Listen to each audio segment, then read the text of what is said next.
démonstrations d'espérance peuvent cacher, nous le sommes déjà dit, un refus d'espérer. C'est évident. Comme elles peuvent aussi bien recouvrir une espérance folle, infinie, vraie, réelle, qui, au-delà de tous les malheurs, tient bon. Nous espérons tous, et je le redis, bien plus, nous espérons bien plus que nous ne le croyons, mais nous désespérons, ou nous sommes en faillite d'espérance beaucoup plus que nous ne le pensons.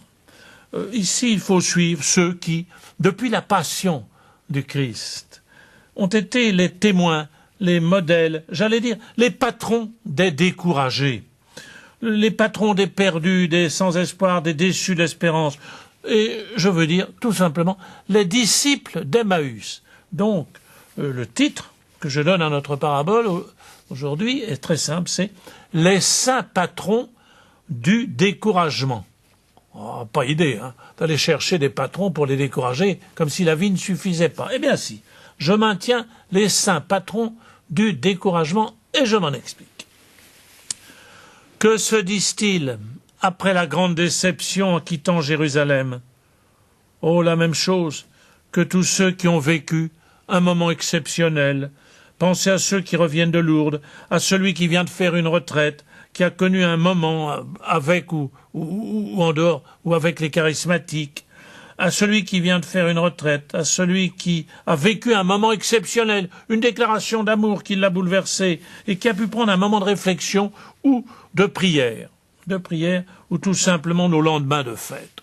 Nos lendemains de fête, on a été pris, on a été porté, on a été soulevé par la fête, et c'est merveilleux. Et puis, le lendemain, on a l'impression de retomber dans le réel, de retomber sur terre, de retomber sur le macadam.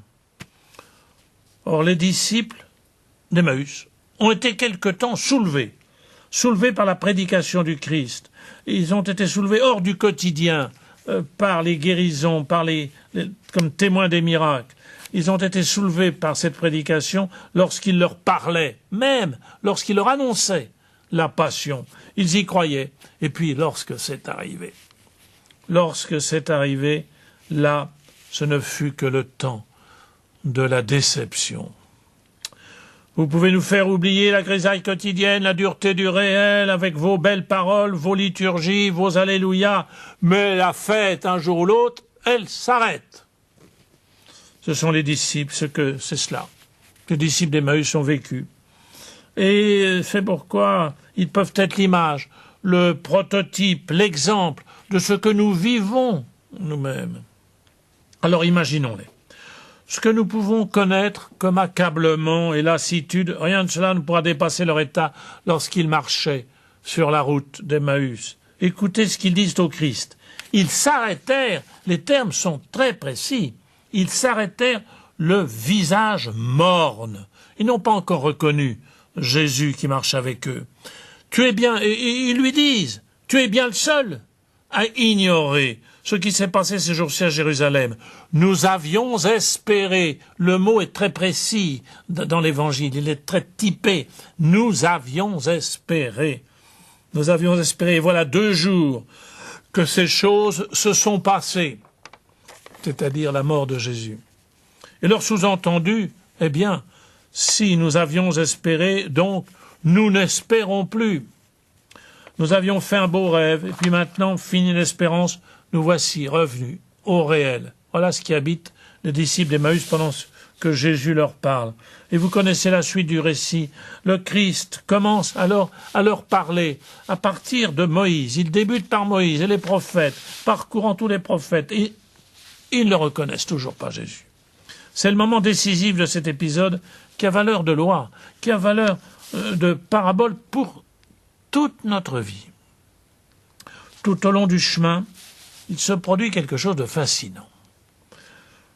Et si vous regardez de près, le Christ leur parle, mais ils continuent à être découragés. Il leur explique et ils ne comprennent pas. Mais au point d'être accablés seulement. Il se passe quelque chose. Mais cela viendra après seulement, non pas lorsque le Christ leur parle. On pressent très bien leur hésitation. On veut bien, peut-être, sans doute, tout ce que tu nous racontes, pense-t-il à Jésus. Et puis au moment où le Christ va s'en aller, va les quitter, ils ne sont pas encore réconfortés. Mais ils croient toujours, ils ne croient toujours pas. Pourtant, ils lui demandent si tu pouvais rester un peu avec nous. Et c'est alors, après qu'ils aient rompu le pain, qu'ils s'aperçoivent, au moment où Jésus disparaît, qu'ils avaient toujours espéré, au moment même où ils croyaient douter, c'est au moment même, c'est ça qui est important dans toute l'histoire d'Emmaüs, c'est qu'au moment même où ils pensaient douter, avoir douté, qu'ils s'aperçoivent qu'après coup seulement, que leur cœur était tout brûlant. Donc, en même temps, ils n'avaient pas envie de se laisser convaincre et en même temps leur cœur était brûlant. Ils ne s'en aperçoivent qu'après coup seulement. Ils découvrent que du fond même de leur désespoir, ils espéraient ce que désormais ils auront vu, à savoir la folie de la résurrection, la présence de Jésus-Christ. Il est ressuscité. C'est ce qu'ils vont s'empresser d'aller redire aux apôtres à Jérusalem en faisant chemin inverse. Ce n'est pas une hypothèse, ce n'est pas un pari, ce n'est même pas une consolation, c'est la réalité. On peut espérer parce que Jésus est vivant. C'est la réalité des réalités, c'est cela qui fonde leur espérance. Mais ils ne le découvrent qu'après coup seulement. Pendant qu'ils étaient en chemin, comme nous, le Christ était là et ils ne le savaient pas.